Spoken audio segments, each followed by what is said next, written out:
Welcome dear student. Myself Mrs. Darshana Sandeep Shinde. Today we deals with the introduction to the drying processes. This is the part first. We can divide the drying processes into two parts. In this session, learning outcomes of this session, students are able to understand and recognize in this session what is meant by drying, application of drying, difference between drying and evaporation. We see the tray dryers, tunnel dryers and rotary dryers. First of all, we see what is meant by drying. Drying is an important technique used in the pharmaceutical industry. Proper drying can prevent the deterioration of the product and it also provides or improve the solubility of the product. In majority of the cases, drying operations are used to remove the liquid or moisture from the solid substances.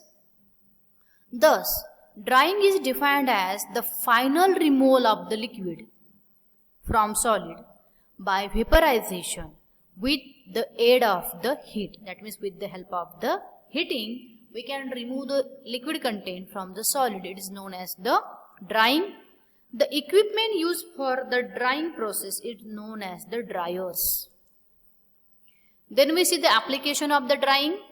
In the pharmaceutical industry, it is used as a unit process in the manufacturing of the granules, which can be dispensed in the bulk or converted into tablet or capsule. Drying can also used to reduce the bulk and weight of the material. They are lowering the cost of the transportation and storage by lowering the weight and the size of the product by removing the excess of moisture from it.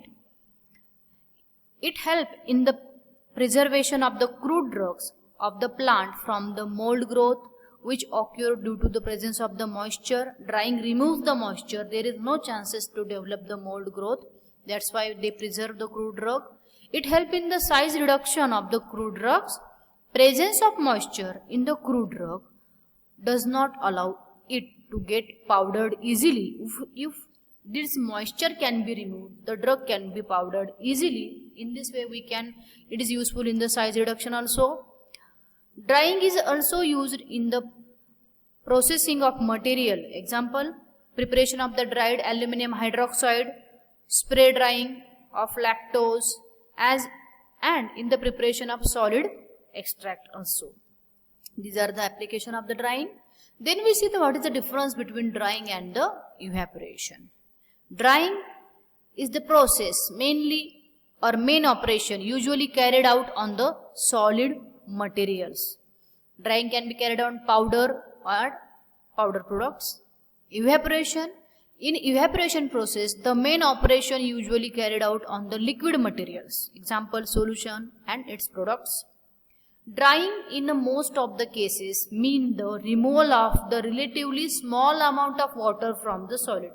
Removal of small amount of water is drying. Evaporation include removal of large amount of water from the solution. It is the evaporation. In drying, most of the cases, drying involves the removal of water at the temperature below its boiling point. Whereas evaporation means removal of the water by boiling the solution. In a drying, water is usually removed by circulating air over the material in order to carry away the water vapors. In the drying, there are some fans or some circulating air circulators are fit to remove the air from the material and water can be collected at the outer side. In evaporation, water is removed from the material as a pure water vapors form and it is mixed with the other gases. Then we see the equipment used in the drying processes. The equipment used for the drying is known as the dryers.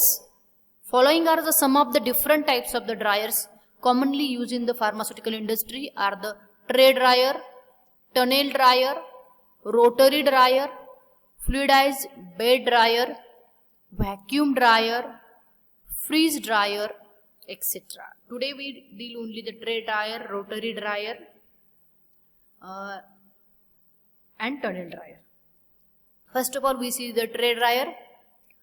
The simplest form of the dryer in this category is the cabinet with the heater at the room temperature. Example of it is laboratory oven. This is the laboratory oven. These are the example of tray dryer. These ovens are of very little value because there is no control of heat transfer or humidity. If a fan is fitted to the oven, the force of hot air circulated, which help in the increasing the heat transfer and also in reducing the local vapor concentration. Despite this, there is no adequate control. Ovens are the example of tray dryer, but in the oven there is no arrangement to circulate the air. In tray dryer there are for circulating the hot air, their fans are fitted. The best type of the tray dryer is that of the directed circulation form, in which air is heated and directed across the material in the controlled flow manner. The material to be dried is spread on the tires on the trays, and the trays are used to have the solid, perforated or wire mesh bottoms. Then the screen trays are lined with the paper so that air circulate across rather than through the drying material. The paper is used as a disposable tray liner to reduce the cleaning time and also to prevent the contamination of the product. And these are the trays. Below these trays, the paper can be placed. Because of this paper, air can be circulated lower air, or the hot air on the lower tray cannot be transferred to the upper tray. It can be traveled through the systematic way. Then in a modern tray dryers, uniform temperature and air flow is maintained by use of the well insulated cabinet with the strategically placed fans and heating coils. There is an alternative arrangement for shelves so that air can flow uniformly without any obstruction. Heater is fixed in such a way that the air is reheated before passing over each shelf. When the air is passed over each shelf, a certain amount of heat given to provide the latent heat of vaporization. In such a type dryer, there can be a good control of heat and humidity provided the design correctly. In this way, modern tray dryers are developed, or they can be planned. Tray dryers are used for drying of crude drugs, chemicals, powders, granules used in the tablet manufacturing. Then we see the tunnel dryer.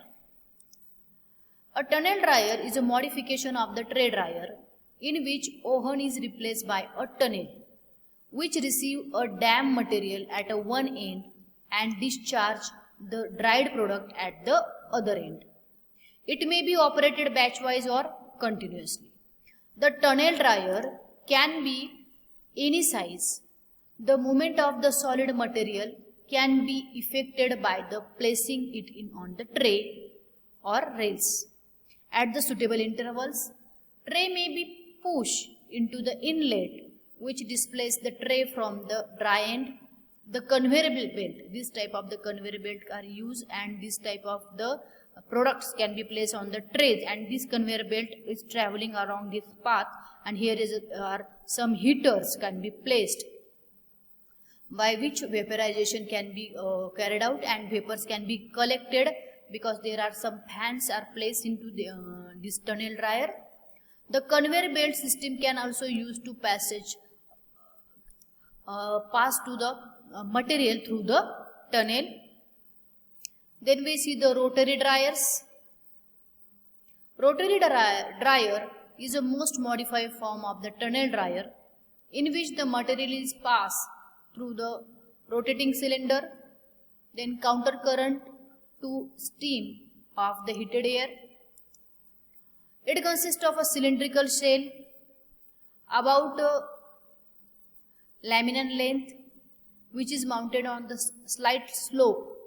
The rotary dryer has a slightly slope is there, so that the material fed in at one end, it will move thoroughly, or it may move thoroughly it on its slow rotation about 10 revolution per minute. If we place, it has some slope, if we place the material at the top side, it will be rotated almost 10 revolution per minute, and material can be transferred from one end to another end. This place, between this place, heaters can be placed. By these heaters can carried out the vaporization, extra form of the moisture can takes place, and circulating airs can thrown out that vapors, and it will be collected. In this way our product can be dried well. Heating of the cylindrical shell is done directly by passing a hot air current, or indirect by steam tubes or heated gases circulating through an outer shell. Due to the rotation of the cylinder, the material is turned over and drying takes place from the individual particle. Then we move towards the summary session. In this session we cover the point what is meant by drying. Then we see the application of drying, difference between drying and evaporation, tray dryers, then we see the tunnel dryers, and then we see the rotary dryers. Thank you very much for attending this session.